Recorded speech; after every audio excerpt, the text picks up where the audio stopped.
wabarakatuh. Perkenalkan, nama saya Tahta Laksana Dewanata. Kalau di kampus biasa dipanggil Tahta. Dan waktu kecil dulu panggilannya Dewa. Biasanya teman-teman SD sama SMP yang manggil gitu. Sejak SMA aku mulai dipanggil Tahta. Tapi ada juga sih yang memanggilku Laksana. Kalian bisa milih sesuka hatinya dari 3 kata tersebut. Oke, saya sendiri sekarang berstatus menjadi mahasiswa D3 Manajemen Informatika pada salah satu Politeknik Negeri di Jawa Timur, Politeknik Negeri Jember. Anda bisa mengenal saya lebih dekat melalui jejaring sosialita seperti Facebook, Twitter. Jika di Facebook, Anda bisa fb.com/tahta-laksana-dewanata. Jika di Twitter dengan @mastahta.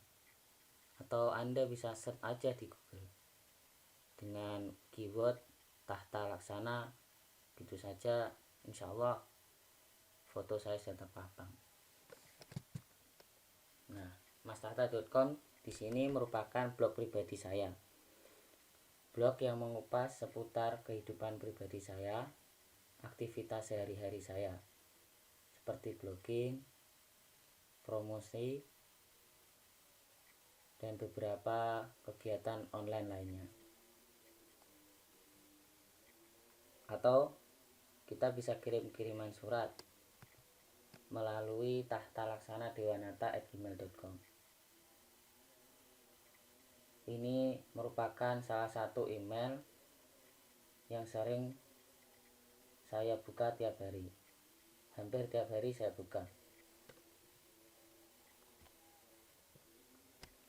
Dan kata yang terakhir, yakni video ini saya persembahkan untuk memenuhi tugas akhir mata kuliah basis data relasional. Bagi kalian yang ingin mempelajari BDR mengenai bab normalisasi, mungkin video ini bisa membantu. Selamat menyaksikan, guys. Wassalamualaikum warahmatullahi wabarakatuh.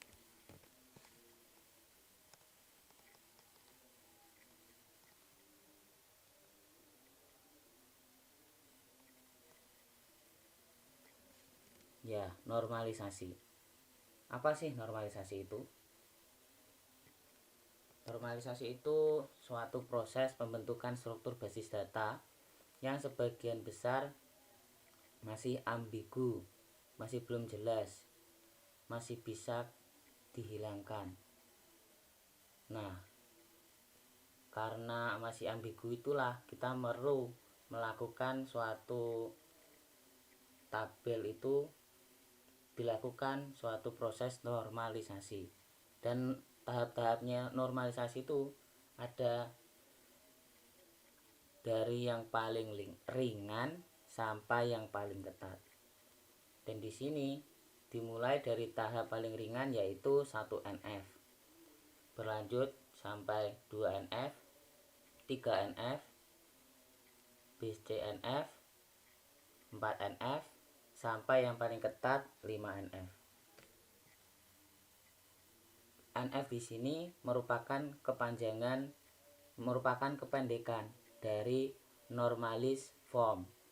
Jadi kalau 1 NF itu one normalis form, sampai yang paling ketat 5 NF. Biasanya hanya sampai pada tingkat 3 NF saja atau BCNF, Boyce Code Normal Form, itu sudah menghasilkan tabel yang cukup efisien dan sudah ketat sekaligus tabel yang baik. Di kampus saya sendiri juga begitu. Pengajarannya hanya sampai 3 NF karena hasil dari 3 NF sendiri itu sudah cukup bagus. tabel yang dihasilkan sudah cukup baik serta efisien.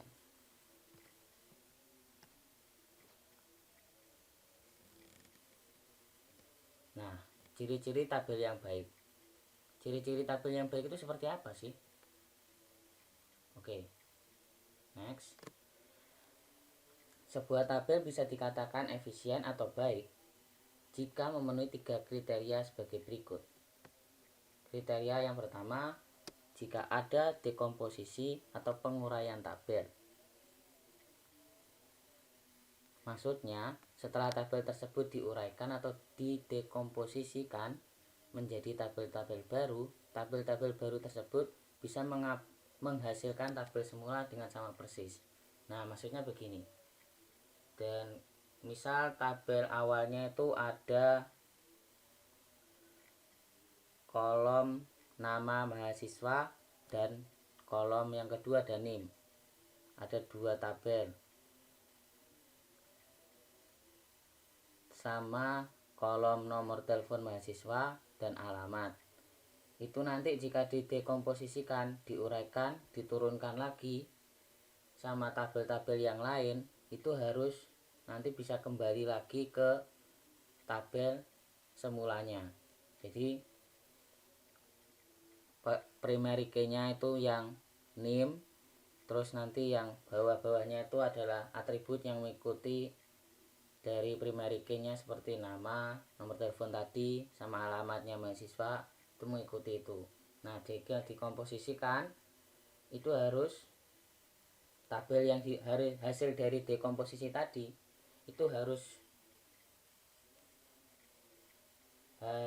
bisa kembali menjadi hasil tabel semula yang di awal tadi.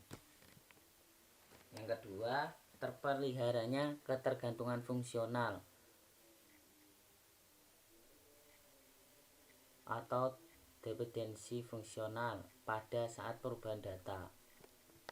Yang ketiga, tidak melanggar BCNF. Jadi syarat-syaratnya BCNF itu tidak boleh kita langgar. Oke, kita lanjut.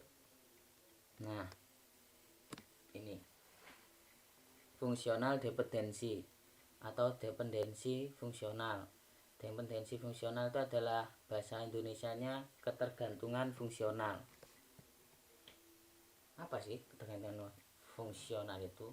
Nah, notasi A ke B, apa ini? Ini maksudnya. A dan B adalah atribut dari sebuah tabel. Jadi ada tabel A, atribut dari tabel A, dan atribut B, tabel B. Berarti secara fungsional A menentukan B atau B tergantung pada A. Jadi misalnya seperti contoh itu ada 2 tabel. A itu tabel NIM, yang B tabel nama mahasiswa. Nah, tabel A ini menentukan B karena NIM E31141713 menentukan B tabel nama mahasiswanya Tahta Laksana misal. Nah, tabel nama mahasiswa sendiri, tabel B itu tergantung pada A. Jika tabel B itu namanya Tahta Laksana, ya berarti jelas yang tabel A atau tabel NIM-nya itu menunjukkan E31141713, NIM-nya Tahta itu. Nah, ini yang dinamakan fungsional dependensi atau ketergantungan fungsional. Jadi, ketergantungan fungsional atau fungsional dependensi merupakan ketergantungan relasi suatu atribut dalam tabel terhadap atribut yang lainnya.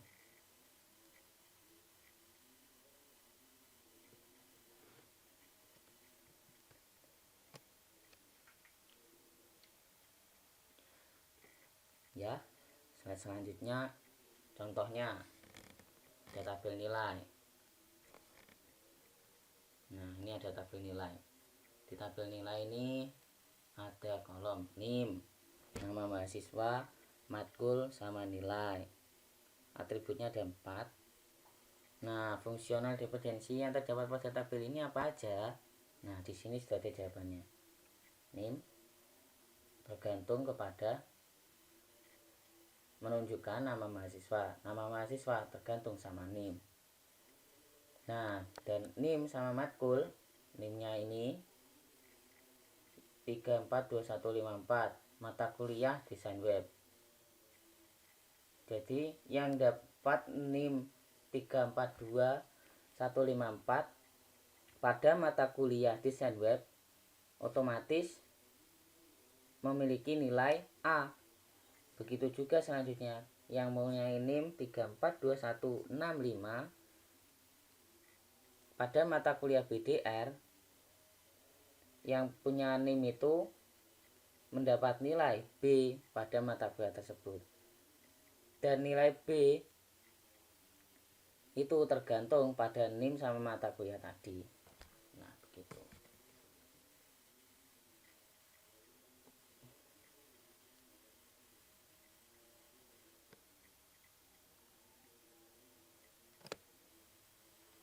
Bentuk-bentuk normal.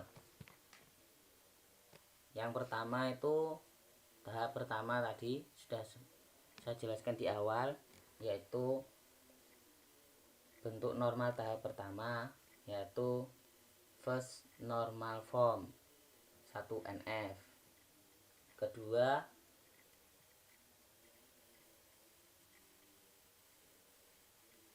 itu normal form 2NF. Ketiga third normal form 3NF. Dan keempat BCNF, Boyce Code normal form. Dan yang kelima bentuk normal tahap yang keempat, fourth normal form. Yang terakhir normal tahap kelima, fifth normal form atau 5NF. Jadi untuk tahap bentuk-bentuk normalisasi atau tahap-tahapnya itu ada 6 ini. Namun biasanya sampai tahap ketiga atau normal tahap ketiga, tabel yang dihasilkan itu sudah baik serta efisien.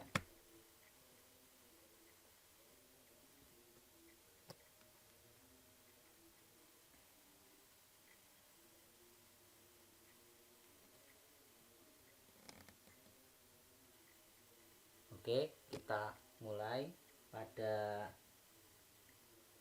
bentuk yang pertama, yaitu 1NF. Bentuk normal 1NF itu akan terpenuhi jika sebuah tabel tidak memiliki atribut yang bernilai banyak. Multi value atribut. Jadi atributnya itu tidak boleh ada banyak. Maksudnya di sini misal ada atribut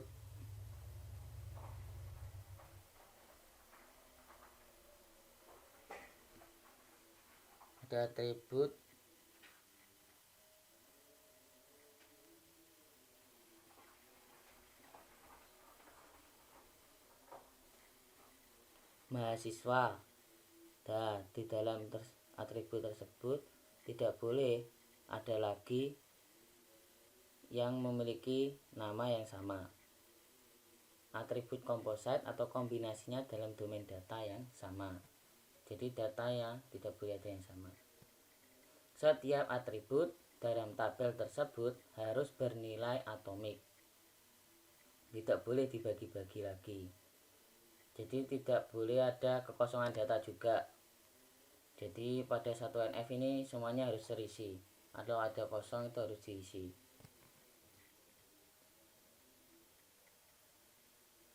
Nah, kesimpulannya 1NF itu adalah syarat-syaratnya tidak boleh ada baris yang duplikat atau ganda. Jadi datanya itu tidak boleh ada yang ganda atau yang sama, itu tidak boleh. Kedua, masing-masing atribut nilainya harus tunggal, tidak boleh ganda sama. Tiga, tidak boleh ada kekosongan data atau nol data. Oke, kita lanjut. Nah, ini kita buat datanya yang belum normal. Ini belum normal, abnormal form, abnormalis form. Di sini ada atribut apa aja? Saya buat contoh di sini untuk normalisasi perpustakaan. Nah, di sini ada NIM, atributnya yang pertama, yang kedua ada mahasiswa, jurusan, barcode, nomor pinjam, jumlah pinjam, tanggal pinjam, nomor kembali, jumlah kembali, jumlah denda, tanggal kembali, judul, kategori, penerbit, dan pengarang. Masing-masing di sini sudah saya isi data-datanya. Di sini datanya tidak ada yang kosong dan tidak ada nol data dan tidak ada data yang ganda atau multi value atribut. Atribut yang ada pada data UNF, nah yang saya sebutkan tadi, ada NIM, nama, jurusan, barcode, nomor pinjam, jumlah pinjam, tanggal pinjam, nomor kembali, jumlah denda, jumlah kembali, tanggal kembali, judul, kategori, penerbit, dan pengarang. Nah, yang merupakan yang saya kasih bintang itu nanti insya Allah akan jadi primary key-nya. Jadi ini masih calonnya. Jadi kita tentukan dulu primary key. Oh iya, primary key itu adalah atribut yang menjadi kunci dari satu data tadi. Jadi seperti NIM, nama, jurusan. Yang menjadi kunci dari ketiga ini yang jelas berarti adalah NIM. Lalu barcode ini menunjukkan primary key-nya dari judul, kategori, penerbit, serta pengarang. Nomor pinjam sendiri primary key dari jumlah pinjam dan tanggal pinjamnya. Dan nomor kembali merupakan primary key dari jumlah denda dan jumlah kembali.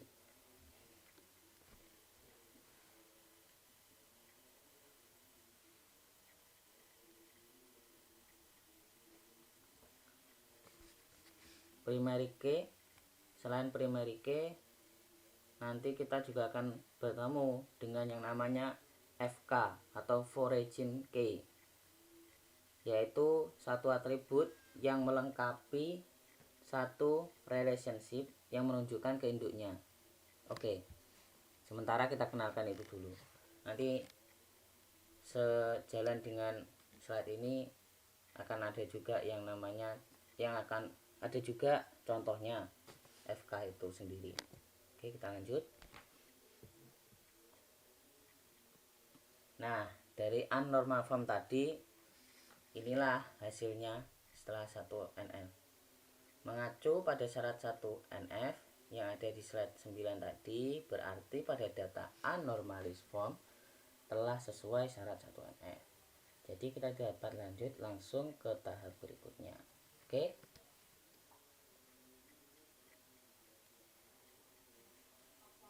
Oke, tadi contohnya sudah sampai tahap 1 NF. Nah, sekarang syarat-syarat untuk lanjut ke bentuk normalisasi tahap kedua 2NF. Apa aja sih? Bentuk normal 2NF itu terpenuhi dalam sebuah tabel jika telah memenuhi bentuk 1NF. Jadi syarat yang pertama untuk melakukan 2NF, tabel itu harus memenuhi dulu syarat 1NF. Dan semua atribut selain primary key, atribut yang selain primary key seperti NIM tadi, secara utuh memiliki ketergantungan fungsional pada primary key-nya. Jadi nama sama alamat atau nomor telepon itu harus memiliki ketergantungan fungsional kepada primary key-nya, yaitu NIM-nya tadi. Jika terdapat atribut yang tidak memiliki ketergantungan fungsional terhadap primary key-nya, maka atribut tersebut harus dipindah atau dihilangkan. Dipindah itu maksudnya akan dipindah ke tabel yang lain atau dihapus.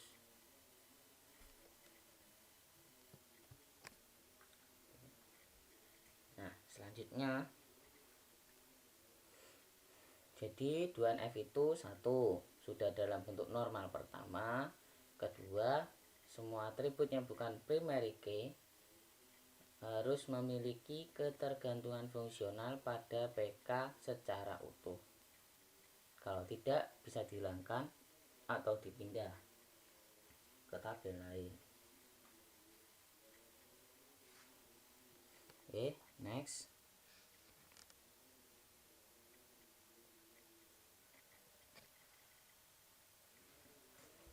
Nah, ini contohnya dengan normal form tadi.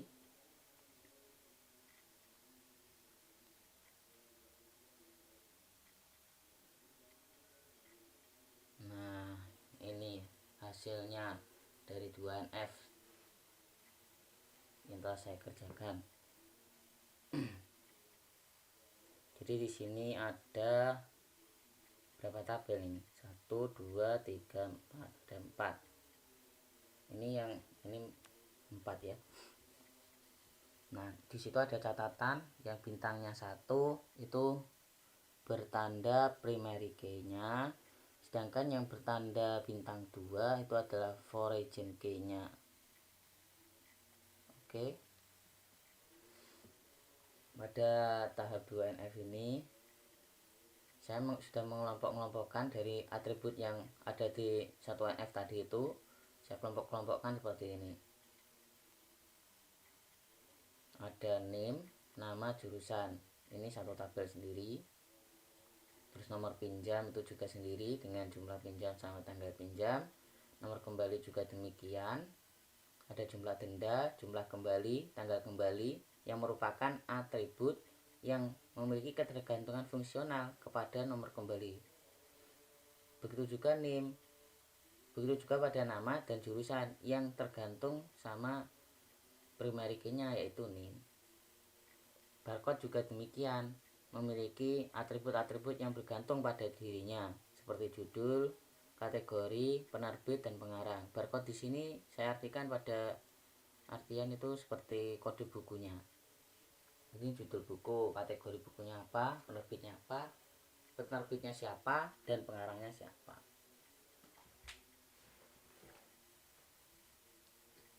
Nah, maksud dari tanda panah ini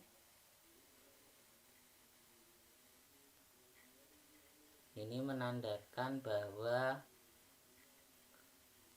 yang saya bilang di awal tadi, FK, foreign key, yaitu satu atribut yang melengkapi satu relationship, satu hubungan yang menunjukkan ke induknya. Jadi ini menunjukkan hubungan kepada induknya. Induknya di sini semisal name. Induknya di sini kan pada kode pada tabel name ini. Pada tabel name yaitu ada atribut nama, jurusan sama name.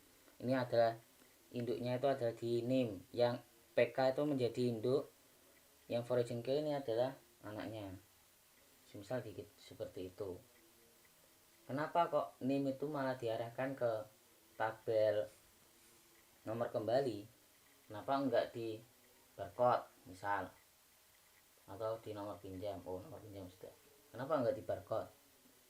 Nah, ayo. Menurut saya, kenapa name menjadi FK di tabel nomor kembali? Karena di tabel nomor kembali nanti dia juga akan membutuhkan yang namanya name. Jadi misal nomor kembali ABCD 123, jumlah denda. Nah, itu tahu jumlah dendanya siapa? Jumlah kembali itu kembali bukunya berapa? Bukunya siapa yang dipinjam? Siapa yang minjem buku ini? Dan tanggal kembalinya siapa, kapan dulu. Nah, mengenai itu, siapa-siapa itu mengambil datanya melalui tabel NIM. Makanya yang NIM ini masuk ke tabel nomor kembali. Jadi untuk mengambil data siapa yang, apakah yang meminjam nanti kena denda, nah jawabannya itu bisa ngambil dari tabel ini, tabel NIM. Apakah nama, misalnya ada datanya itu Zuleha, jurusan teknologi informasi, NIM-nya ABCD E123. Apakah Zuleha kena denda? Masuk ke sini kan NIM. Oh iya, dia denda karena tanggal kembalinya harusnya tanggal 5, dia mengembalikan tanggal 9, dia telat 4 hari, tanggal kembali plus 4. Jumlah kembalinya,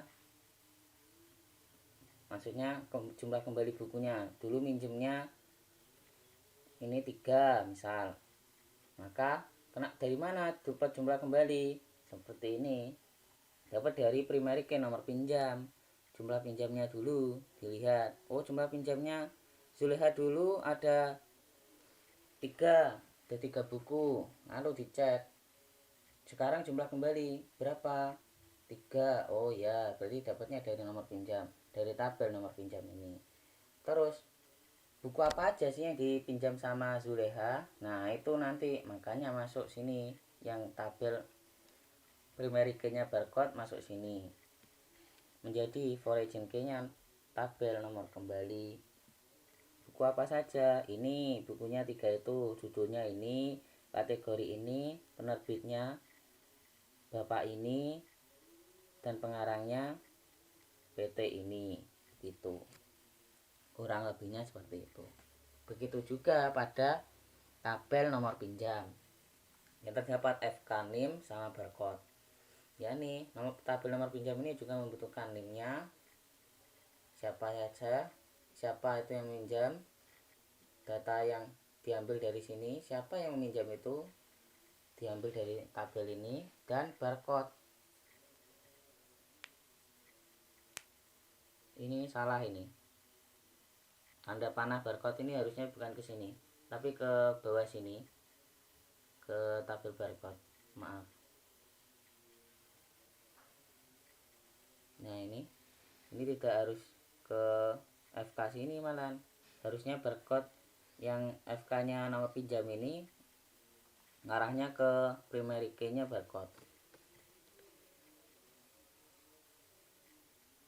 Dan maksudnya panah ini, kenapa kok panahnya bolak-balik, itu karena hubungannya itu one to one, 1-1, NIM 1, nomor pinjam 1. Oke, kita lanjut.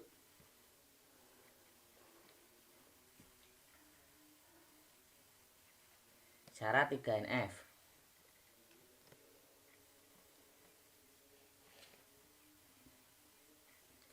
Pada syarat 3NF ini akan terpenuhi jika dia telah memenuhi bentuk 2NF. Jadi syarat yang pertama, dia harus memenuhi dulu syarat 2NF-nya.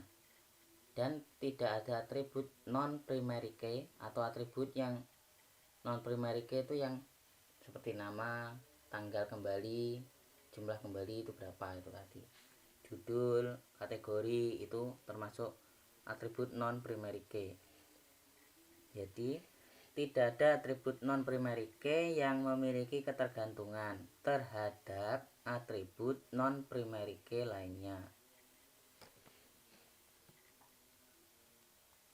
Untuk setiap fungsional dependensi atau dependensi fungsional dengan notasi X ke A, maka X harus menjadi super key pada tabel tersebut. Super key itu kunci super. Jadi kunci dari tabel itu harus primary key-nya harus jadi itu, atau A merupakan dari primary key pada tabel tersebut. Intinya kita ambil kesimpulan 3NF itu menghilangkan anomali hasil dari ketergantungan fungsional. Yang kedua, harus sudah memenuhi syarat 2NF.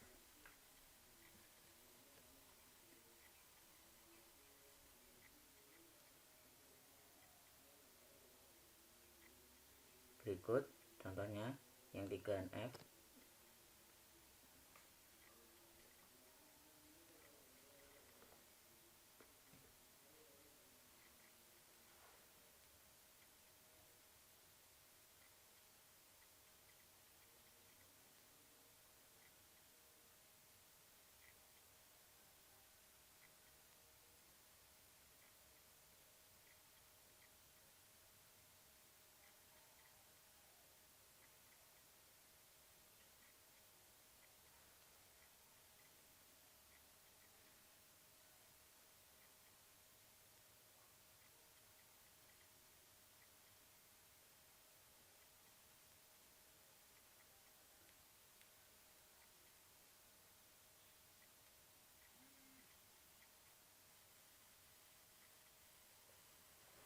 Oke, selesai.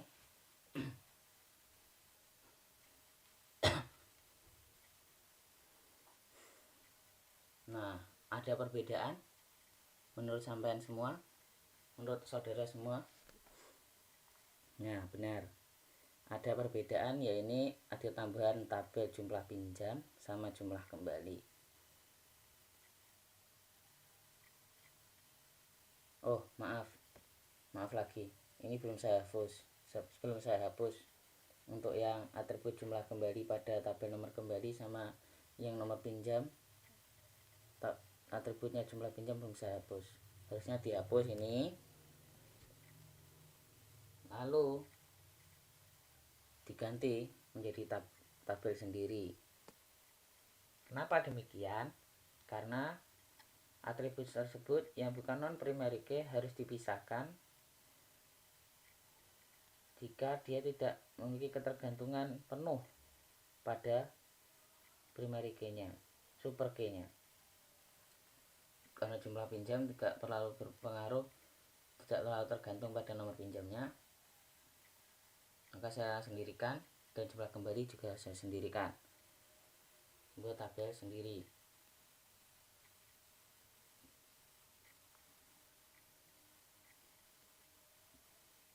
Terus di dalam dua tabel tersebut ada origin key-nya. Ya, ini dari nomor pinjam barcode merupakan origin key dari tabel jumlah pinjam.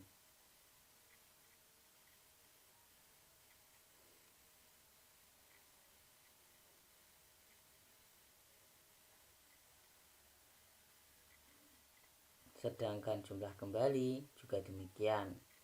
Origin key-nya nomor kembali dan barcode.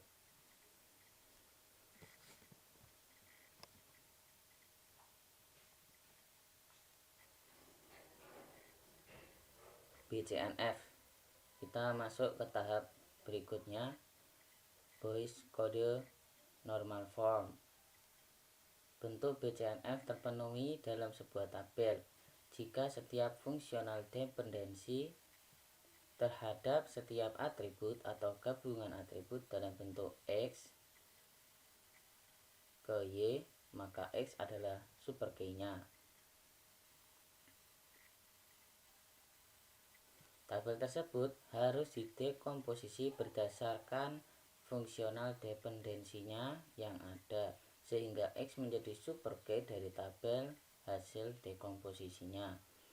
Setiap tabel dalam BCNF merupakan 3NF. Nah, ini perlu digarisbawahi, BCNF itu merupakan 3NF sudah. Akan tetapi setiap 3NF itu belum tentu termasuk BCNF. Kalau sudah BCNF itu jelas 3NF, tapi kalau 3NF belum tentu masuk ke syaratnya BCNF. Karena memiliki perbedaan, yaitu untuk fungsional dependensinya X ke A, BCNF tidak membolehkan A sebagai bagian dari primary key.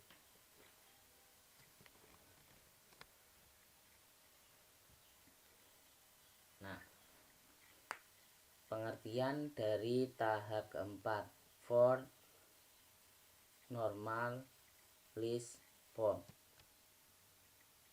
Bentuk normal 4NF terpenuhi dalam sebuah tabel jika telah memenuhi syarat BCNF.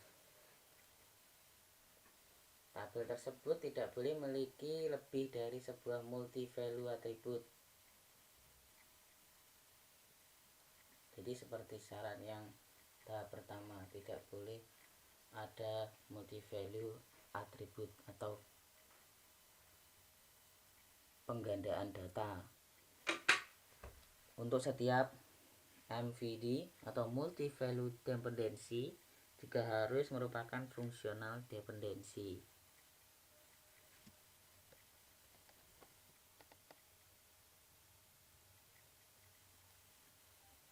Tahap yang terakhir yakni tahap kelima, fifth normalist form. Bentuk normal 5NF terpenuhi jika tidak dapat memiliki sebuah lossless decomposition menjadi tabel yang lebih kecil. Jika 4 bentuk normal sebelumnya itu dibentuk berdasarkan fungsional dependensinya, maka 5NF dibentuk berdasarkan konsep joint dependence, yakni apabila sebuah tabel telah didekomposisi menjadi tabel-tabel lebih kecil, harus bisa digabung lagi untuk membentuk tabel semula. Biasanya setelah didekomposisikan menjadi tabel lebih kecil, untuk menggabungkannya lagi menjadi suatu tabel itu menjadi bentuknya yang semula, saya itu melakukannya dengan menggabungkan semua atribut primary key-nya pada sebuah tabel, pada satu tabel. Jadi NIM, nomor pinjam, nomor kembali, barcode itu saya masukkan pada satu tabel menjadi beberapa atribut yang pada memasuki pada satu tabel yang sama. Begitu. Oke. Nah, kita sudah sampai di ujung slide. Dengan slide ini merupakan perpisahan dari kita. Cukup sekian pembahasan kali ini mengenai normalisasi dari tahap pertama sampai tahap ketiga. Sekian, semoga bermanfaat dan barokah ilmunya. Jika ada kritik dan saran, bisa menghubungi saya di 0857 905 847 59, atau kirim email saja melalui tahtalaksanadhewanata@gmail.com.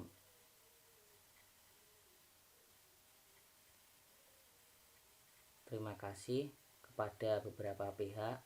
Yang pertama kepada Tuhan Yang Maha Esa, kedua kepada Politeknik Negeri Jember, ketiga pada mata kuliah basis data relasional, pada Pak Rian dan Bu Maya terkhususnya. Semoga dengan adanya video ini dapat membantu kita semua. Jika ada saran dan kritik, saya mohon, karena di sini saya juga masih belajar. Oke, cukup sekian. Wassalamualaikum warahmatullahi wabarakatuh. Sampai jumpa di video tutorial selanjutnya.